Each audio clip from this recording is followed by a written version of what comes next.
Assalamualaikum warahmatullahi wabarakatuh. Perkenalkan, saya Sylvia Adimiharta dengan NIM 11920600097 dari kelas 7C, Program Studi Pendidikan Biologi.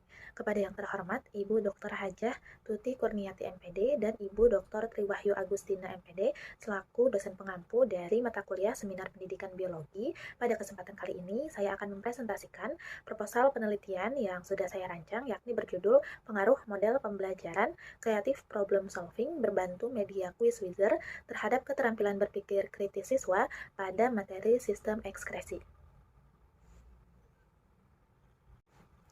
Nah, yang pertama, adapun yang melatar belakangi dibuatnya judul proposal tersebut adalah pada kenyataannya di sekolah mata pelajaran IPA, khususnya biologi, belum mampu mengembangkan kemampuan anak untuk berpikir kritis.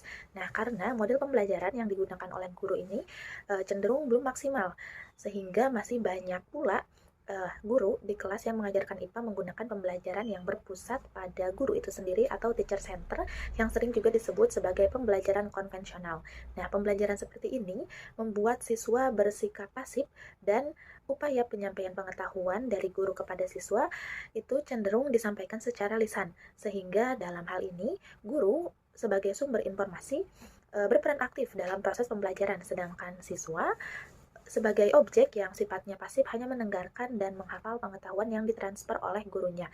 Nah, seluruh rancangan proses pembelajaran telah disiapkan oleh guru, sehingga siswa hanya tinggal menerima dan mengikuti perintah guru, sehingga kondisi inilah yang sering menimbulkan rasa bosan pada siswa dan rasa malas pada siswa pada saat pembelajaran berlangsung. Nah, bahkan dapat mengurangi minat siswa untuk mengikuti pembelajaran sehingga mengakibatkan pencapaian kompetensi pembelajaran menjadi kurang. Nah, hal tersebut pun terlihat ketika saya melakukan kegiatan PPL di salah satu sekolah dan terbukti bahwa keterampilan berpikir kritis siswa itu menjadi kurang maksimal. Nah, berdasarkan latar belakang tersebut, maka dapat dirumuskan beberapa permasalahan. Di antaranya yang pertama, bagaimana keterlaksanaan pembelajaran dengan menggunakan model pembelajaran kreatif problem solving berbantu media Quizwizzer terhadap keterampilan berpikir siswa pada materi sistem ekskresi. Kemudian yang kedua, bagaimana peningkatan keterampilan berpikir kritis siswa pada pembelajaran materi sistem ekskresi dengan menggunakan model pembelajaran kreatif problem solving berbantu media Quizwizzer. Kemudian yang terakhir, bagaimana respon siswa terhadap pembelajaran kreatif problem solving berbantu media Quizwizzer terhadap keterampilan berpikir kritis siswa pada materi sistem ekskresi. Kemudian, berdasarkan rumusan permasalahan yang sudah disebutkan sebelumnya, maka terdapat beberapa tujuan yang hendak dicapai dalam penelitian ini. Di antaranya, yang pertama adalah untuk mendeskripsikan keterlaksanaan pembelajaran dengan menggunakan model pembelajaran kreatif problem solving berbantu media Quizwizzer terhadap keterampilan berpikir kritis siswa pada materi sistem ekskresi. Kemudian yang kedua, untuk menganalisis peningkatan keterampilan berpikir kritis siswa pada materi pembelajaran sistem ekskresi dengan menggunakan model pembelajaran kreatif problem solving berbantu media Quizwizzer. Dan yang terakhir, tujuannya adalah untuk mengetahui respon siswa terhadap model pembelajaran kreatif problem solving berbantu media Quizwizzer terhadap keterampilan berpikir kritis siswa pada materi sistem ekskresi. Berikutnya adalah definisi operasional, yakni pengertian atau istilah-istilah yang digunakan dalam penelitian ini. Yang pertama adalah model pembelajaran kreatif problem solving, di mana model pembelajaran ini terdiri dari 3 kata, yakni kreatif, kemudian problem, dan solving, di mana kreatif ini merupakan sebuah kata yang berarti mengemukakan gagasan baru, sedangkan problem adalah suatu permasalahan dan solving adalah pemecahan atau solusi dari permasalahan, sehingga dapat disimpulkan bahwa model pembelajaran kreatif problem solving ini merupakan model pembelajaran yang memadukan ide atau gagasan dengan kreativitas siswa untuk memecahkan suatu permasalahan. Nah, kemudian yang kedua, ada media pembelajaran Quizwizzer, di mana media pembelajaran ini merupakan media pembelajaran interaktif berbasis permainan edukatif yang mampu meningkatkan motivasi dan minat belajar siswa.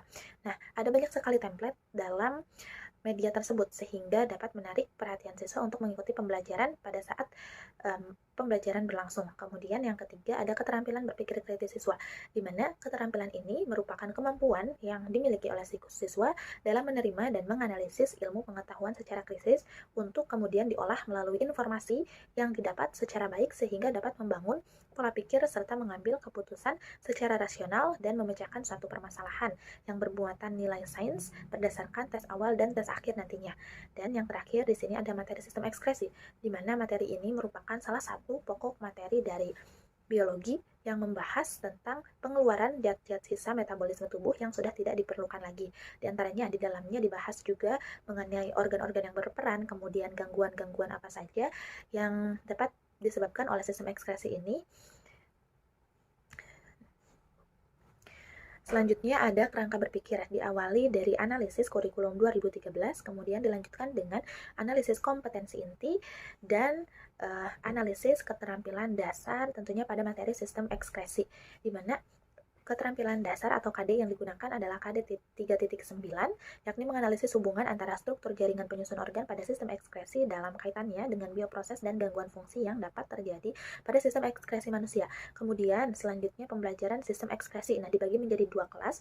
Yang pertama ada kelas eksperimen, yakni menggunakan model pembelajaran kreatif problem solving berbantu media Quizizzer, di mana langkah-langkahnya terdiri dari 4, yakni question, idea generation, kemudian evaluation, action planning, dan action planning. Selanjutnya, ada kelebihan di antaranya. Yang pertama adalah peserta didik mampu berperan aktif selama proses pembelajaran.